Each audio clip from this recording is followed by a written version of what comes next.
We continue talking Cavs on Sports for CLE. Cavs, as we mentioned, win game one last night, 121-100. Kenny Atkinson on what he saw from his team and what he expects from this series.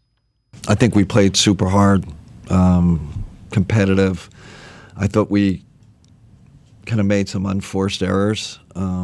Just some, decision making was not elite. And I think they have something to do with that, right? Especially the way they crowd the paint, and then they play the zone, so your decision making's got to be on point. One thing about the Heat, they make you play for 48. I know that's a cliche, but a lot of teams don't. You cannot relax. I think this series, whatever happens, we're going to get so much better playing these guys. Even tonight, I know the score was 20 or whatever, but it was about 6-7 point game there. We just hit some shots, but it's going to be a battle this series, and that's ton of respect for that team over there.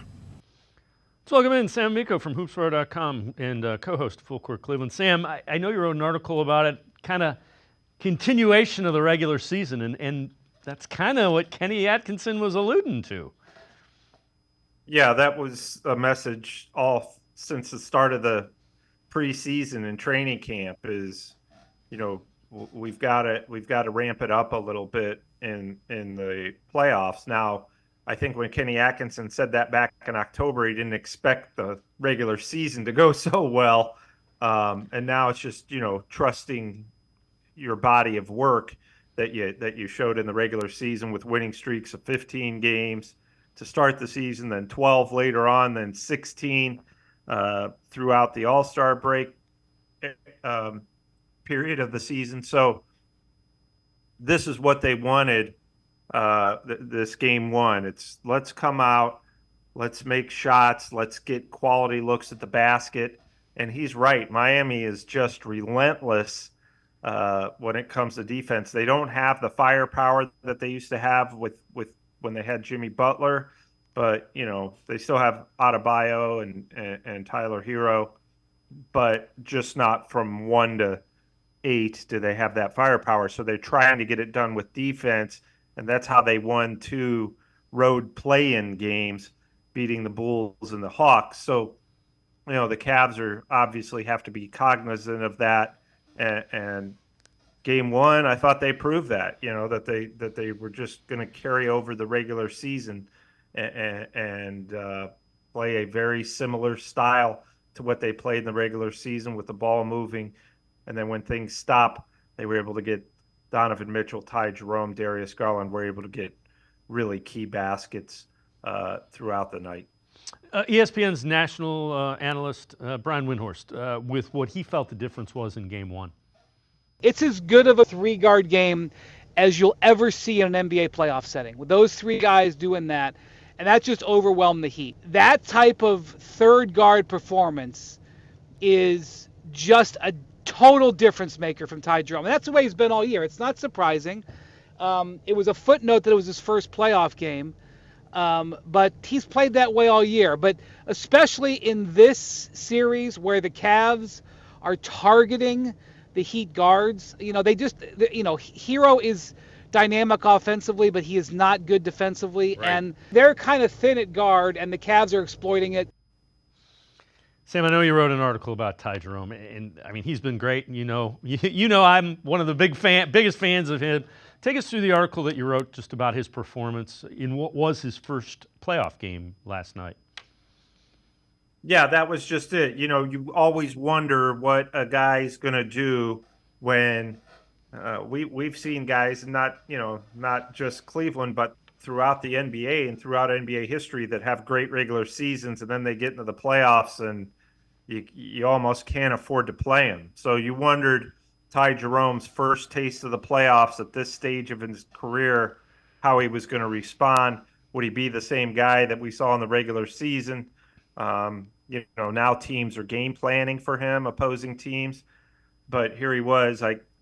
When I wrote the article, I believe he was the third highest point total for a Cavs newcomer in this first playoff game. So, just a magnificent job of just he's looked this good in the regular season before, but not often. I mean, he was dynamite in game one.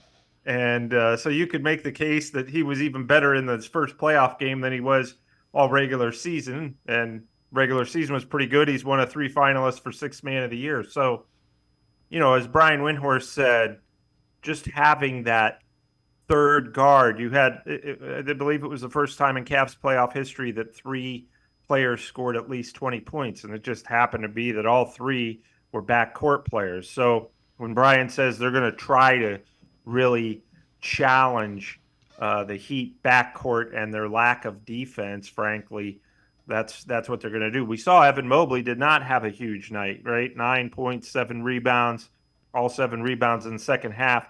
Miami really packs the paint and really keeps things physical down low. So that opens the door and frees up shots for the likes of Mitchell and Garland and Jerome. Even Sam Merrill hit a couple of big threes. So it's going to be one of those series, I think, where this is something that's probably going to continue. The guards are going to get the Cavs guards are going to get the most of the shots, you would think. What did you think of the game Donovan Mitchell had? I mean, defense, he's diving on court, he has 30 points.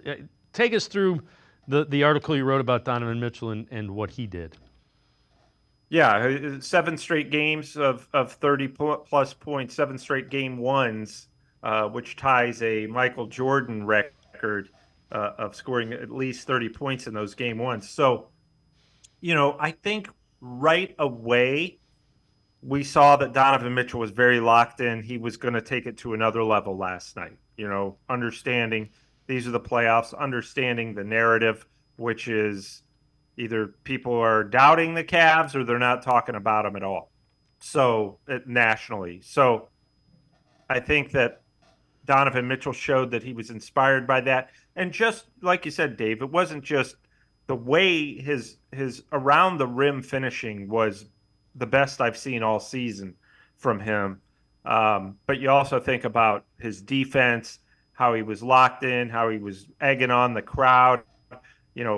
Duncan Robinson from the Heat got called for a hard foul on Sam Merrill, and Donovan Mitchell gave him a little push, gave Robinson a little push before helping Merrill to his feet. So I just think that leadership, which has been very understated all year, I think it was very out in the open for Donovan Mitchell in game one. So let's look ahead to game two. We've talked about the Heat. Eric Spoelstra is a really good head coach, so they will make adjustments. But I also think Kenny Atkinson, they've given him kind of the answers to many of the questions that are going to be on the test with this roster. Yeah, right. And I think that's, the Cavs, again, their strength has been their depth. The first half, really, Jerome was really the only one doing much, and I think he had 8 points at halftime. And I think the bench scoring favored the Heat like 15-11 at the half, which is, very rare for this Cavs team and very rare for this series. But then we saw in the second half that not just Jerome got going, but again, you had Sam Merrill with the way he was defending and hitting a couple threes.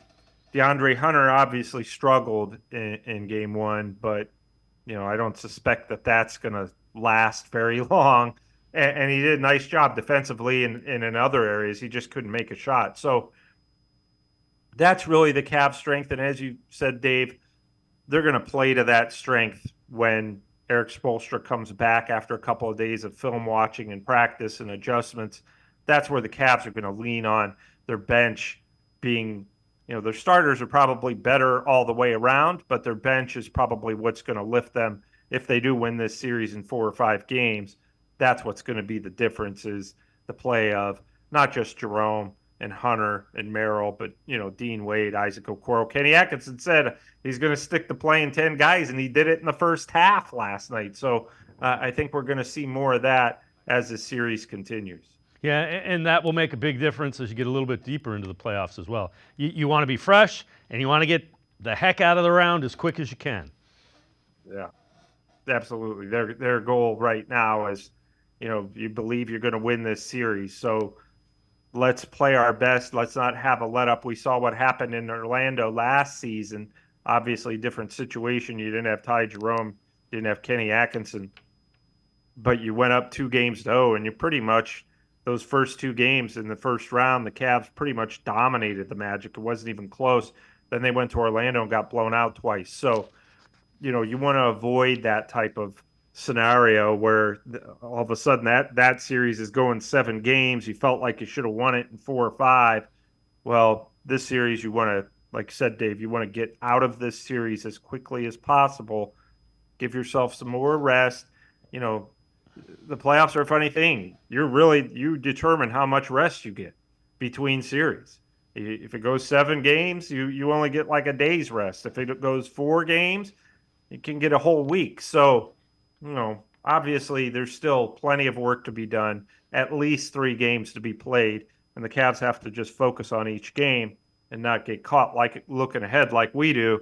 But theoretically, yes, you would like to make quick work of what was the number 10 seed in the Eastern Conference standings, and you being the 1 seed. You'd like to get out of this series fairly quickly. Sam Amico from hoopswire.com and Full Court Cleveland, as always. Great stuff. Appreciate the time and the insight. Thanks very much, Sam.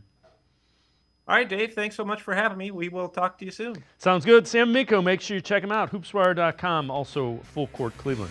It's going to do it for this edition of Sports for CLE. We'll see you back here tomorrow at 4 o'clock. Have a great night, everybody. See you tomorrow at 4 on Sports for CLE.